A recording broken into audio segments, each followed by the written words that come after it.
Përshëndetje zonjat dhe zotrinj, ky është edicioni qendror, këtu në ekranin e kanalit 7, ndër të tjera do të ndiqni. Shumica dhe opozita përballen në kuvent për reformën territoriale. Demokratët tentojnë të lagin me ujë kryeministin Rama, bllokojnë disa herë foltoren. Protestuesit konfliktojnë me forcat e rendit para parlamentit, plagosen 6 efektiv dhe 11 qytetar. Policia hedh ujë me presion, spraj dhe gaz lotësiellës. Mjekët përballen me raste të shpeshta të dëmtimit të syrit tek moshat e vogla. Okulistët kërkojnë nga prindërit të monitorojnë fëmijët, rrezikohet shikimi. Mira banor të verilindjes po dynde në Maqedoninë e Veriut, atje furnizohen me naftë dhe me ushqime të shportës, pasi çmimet janë më të lira.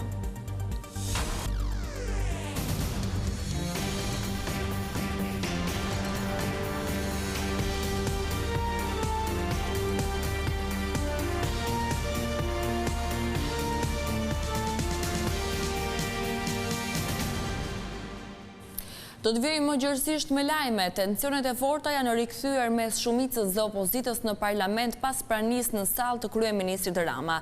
Demokratët tentuan të lagnin me ujë Ramën, ndërsa foltorja u bllokua disa herë. Përplasjet e erdhën pas vendimit të socialistëve për të mos shtyrë afatin e reformës territoriale. Pjesëmarrja e kryeministrit Edi Rama gjatë seancës parlamentare shkaktoi tensione në sallë. Të revoltuar, demokratët bllokuan foltoren, ndërsa kreu i grupit parlamentar Gazmet Bardhi tentoi ta lagte me ujë. Por nuk ishte vetëm ky shkaku i debateve të shumta gjatë seancës. Arsyeja kryesore ishte raporti i Partisë Socialiste për reformën territoriale, që u kundërshtua nga demokratët, të cilët kërkuan shtyrjen e punimeve deri në tetor. Edi Rama ndryshon me një qëndrim, kur e pasën mbar Shqipërinë. Qytetarët po kundërshtonin reformën që ai kishte bërë dhe tani donë të paraqesë raportin në mënyrë të kunaligjshme. Na vjen një raport që i quajmë final. Mund të quhet final, por është raport politik. Komisioni nuk ka raport. Seanca kuvendis duhet ta pranojë. S'duhet ta pranojë, mos duhet ta pranojë. Por socialistët u shprehën të qartë se koha nuk premton, ndaj rrëzuan kërkesën e tyre. Dhe një gjë për qytetarët, kjo nuk do të thotë që sot do të miratohet reforma e re administrative e territoriale. Sot do të dëgjohen gjetjet, por ky komision nuk mund të ringjallet më, e ka mbaruar mandatin e vet. Treni orës 7 pa 5 ka ikur. Bllokimi i foltores dhe debatet çuan në ndërprerje të seancës disa herë, pasi demokratët nuk lejonin Arbian Maznikun të lexonte raportin. Për shkak të kaosit, me kërkesë të Partisë Socialiste, rendi i ditës nuk nisi me diskutime, por deputetët kaluan në votim. 83 vota pro, 0 abstenim, 2 kundër, miratohet në tërësi projekt ligji. 23 korriku nuk do të jetë seanca e fundit e këtij sesioni parlamentar, pasi punimet do të shtyhen deri në datën 30 korrik. Përplasje të dhunshme mes policisë dhe protestuesve shoqëruan seancën parlamentare, 6 efektiv mbetën të plagosur e po ashtu lënduan edhe 11 qytetar. Forcat e rendit rrethuan vendin me gardh metalik, ndërsa përdorën ujë me presion, gaz lotësiellës dhe spray djegës. Para nisjes së seancës parlamentare, 10 protestues u mblodhën në hyrje duke tentuar të bllokojnë zhvillimin normal të saj. Ndryshe nga herët e tjera, policia zgjeroi perimetrin e sigurisë duke e shtrirë nga rruga Elbasanit deri tek Ministria e Brendshme e duke mbajtur protestuesit disa qindra metra larg hyrjeve të parlamentit.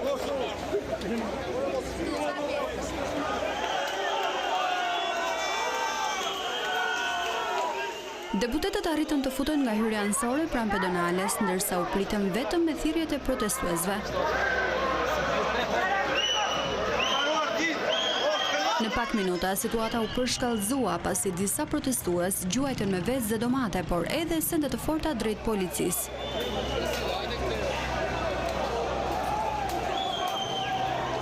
Protestuesit gjithashtu arritën të heqin një pjesë të gardhit metalik duke u përplasur me efektivët.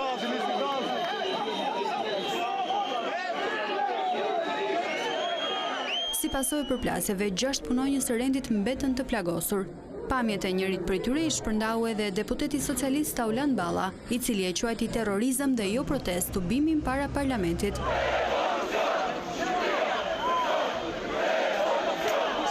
Mes thyrjeve, policia e krimit dhe revolucion protestuesit blokuan për pak minuta edhe rrugën e Elbasanit.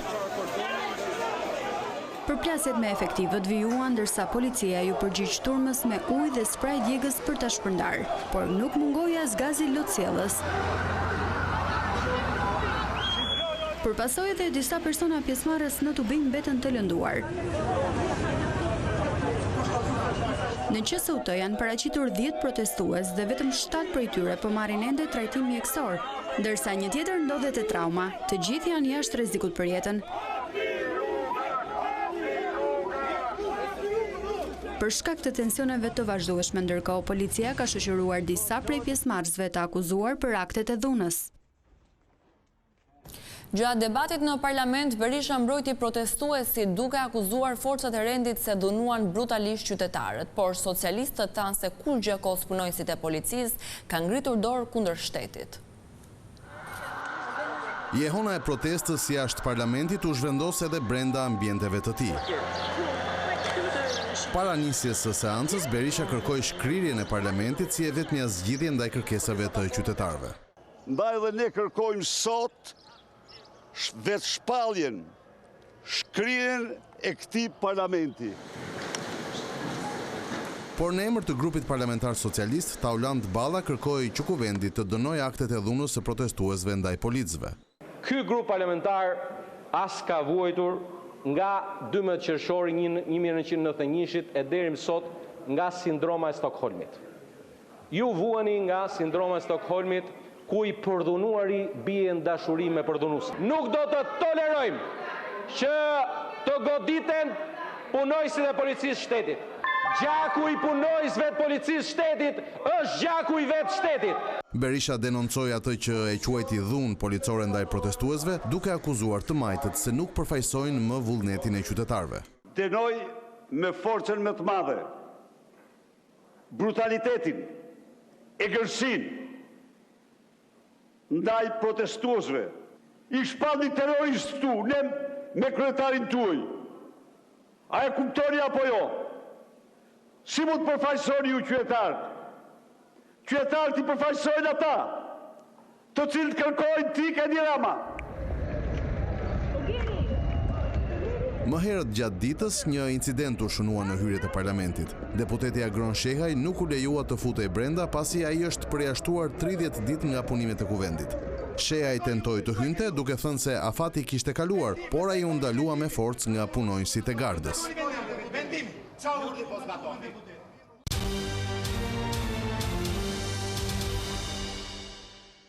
Gjykata e posaçme apelit la në fuqi për në burg ministrin e shëndetësisë Ilir Beqaj. Ky i fundit kishte kërkuar që masa shtrënguese të ndryshohej, duke vënë në dispozicion shumën prej 2 milion lekësh si garanci, por gjykata e rrëzoi. Ilir Beqaj dyshohet se ka kryer vjedhje duke shpërdoruar detyrën në koncesionin e sterilizimit, ndërsa për dosjen Spac ka disa akuza mes tyre korrupsion pasiv, shkelje barazisë në tendera, falsifikim dokumentesh, mashtrim dhe fshehje pasurie.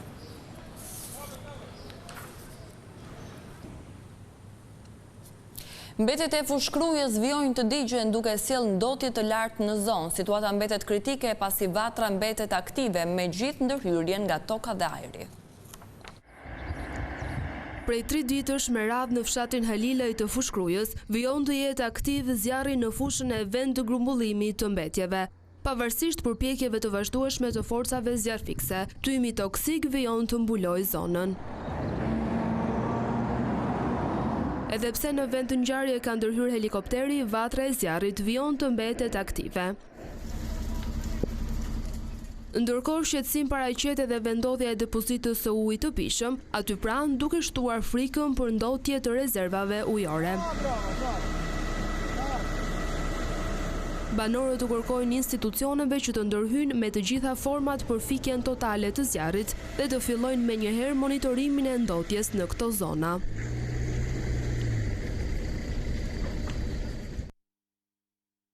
Gjykata e Tiranës vendosi të shtyjë ekzekutimin e dënimit me burg për 34 vjeçare Dorina Sejdini, duke urdhëruar lirimin e saj nga burgu i grave në Pjoz, ku qëndronte së bashku me foshnjën e saj 7 muajshe.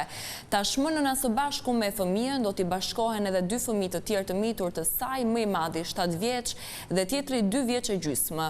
Vendimi u mor nga gjykata pas kërkesës së paraqitur nga avokati mbrojtës, i cili kërkoi pezullimin e ekzekutimit të vendimit të formës së prerë. Dorina Sejdini u arrestua pak ditë më parë pasi hyri në Shqipëri nga pika kufitare e Muriqanit, teksa kthehej me familjen nga Gjermania. Sipas autoriteteve ndaj saj, ishte në fuqi një vendim që e dënonte me 2 muaj burg për veprën penale të dhunës në familje ndaj vjerrit të saj.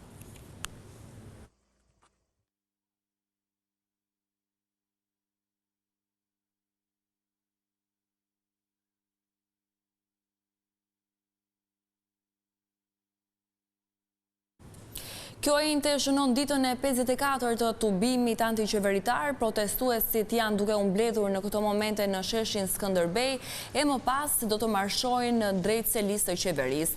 Aty pjesëmarrësit do të përsëritin thirrjen për dorëheqjen e kryeministrit Rama. Një tjetër kërkesë është anulimi i ligjeve që lidhen me mjedisin, si edhe investimet strategjike. Protesta do të vijojë me kalimin në disa nga rrugët kryesore të Tiranës.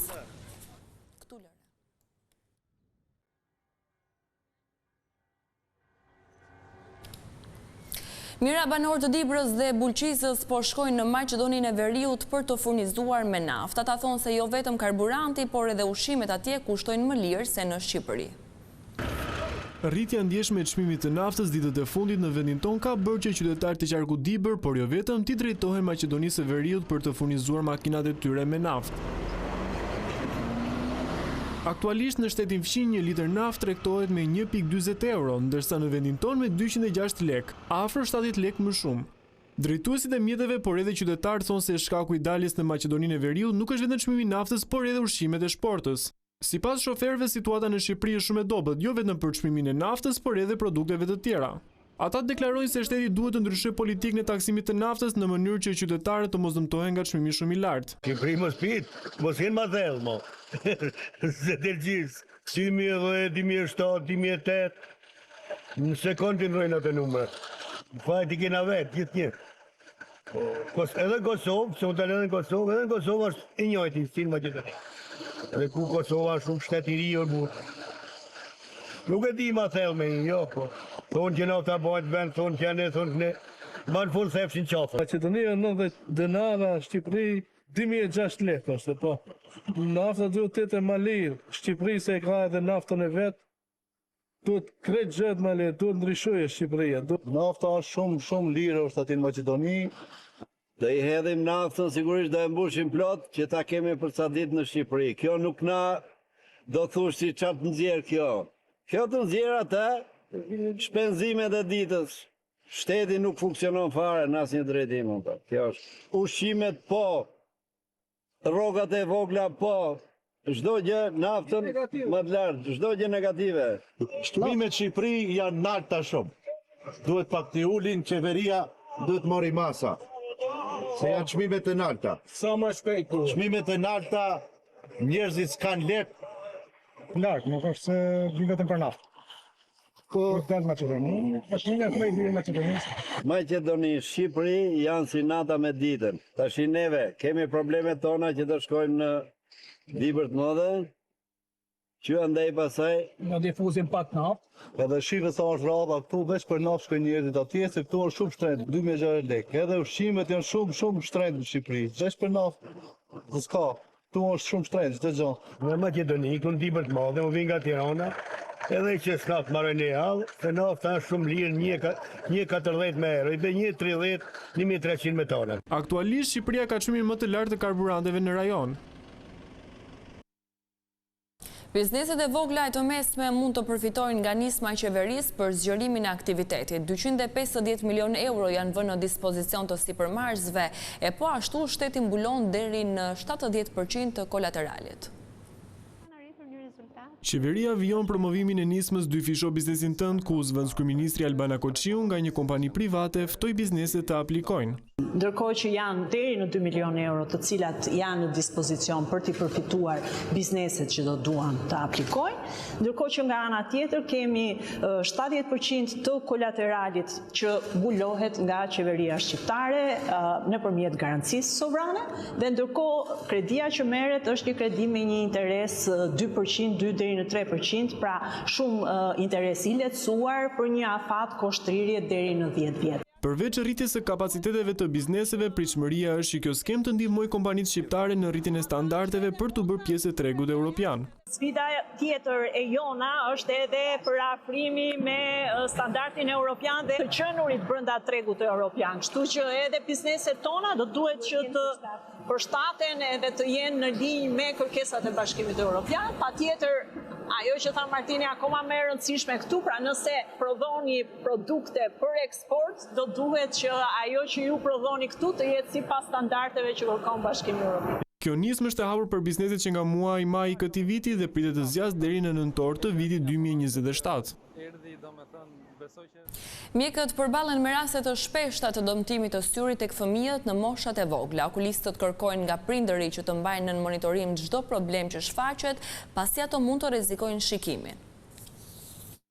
Aksidentet në sy tek fëmijët nuk janë të rralla dhe në disa raste mund të shkaktojnë dëmtime serioze. Sipas mjekëve okulist, më të prekur janë fëmijët e moshave të vogla pasi nuk e njohin rrezikun dhe nuk kanë kontroll të plotë mbi lëvizjet e tyre. Fëmia nuk është në kontroll të lëvizjeve që bën 100%, sidomos në moshat që janë më të vogla, më të njohura. Dhe rreziku nuk e njohin. Na paraqiten me këto probleme që me dorën e vet ka gërvishtur syrin e tij, ose ka qenë duke luajtur në një park apo në bregdet, rëra mund t'i futet në sy. Apo dheju aty tek pjesa e parkut mund të ketë pasur kontakt me syrin. Apo një goditje traumatike, në ato goditje që ne i quajmë kontuzive, pra pa pjesë prerse, qarse, që ato shpeshherë kanë një rrezik dyfish, paraqiten pastaj me nga ato kimikatet që gjenden në shtëpi, qoftë parfumet e njërit nga prindërit. Mjekët okulist u bëjnë apel prindërve të tregojnë kujdes dhe të mbikëqyrin fëmijët pasi disa dëmtime mund të rrezikojnë edhe shikimin. Monitorimi i fëmisë, zgjedhja e lotrave që mos kenë shumë cepa, mos kenë anë prerse. Pra, mundësisht edhe merr edhe masa caktuara me këto nëpër cepat e tavolinës apo to këndet që janë në shtëpi, që to që janë cepa që fëmia mund të pengohet dhe të godas kokën apo larg qoftë dhe syrin, pra vendosen ca si silikon aty. Në momenti që i marrim këto masa mbrojtëse dhe jemi të kujdesshëm me lodrat, me këto cepat që janë të rrezikshme të gjitha këto, patjetër që risku pastaj minimizohet. Ekspertët e shëndetit theksojnë se pas moshës 5-6 vjeç, fëmijët janë më të ndërgjegjshëm për rreziqet, megjithatë duhet treguar kujdes i vazhdueshëm për të parandaluar aksidentet në sy. Kjo ishte gjithçka e përgatitur edhe për këtë edicion informativ. Unë ju falenderoj për vëmendjen tuaj. Bashkë mirupafshim.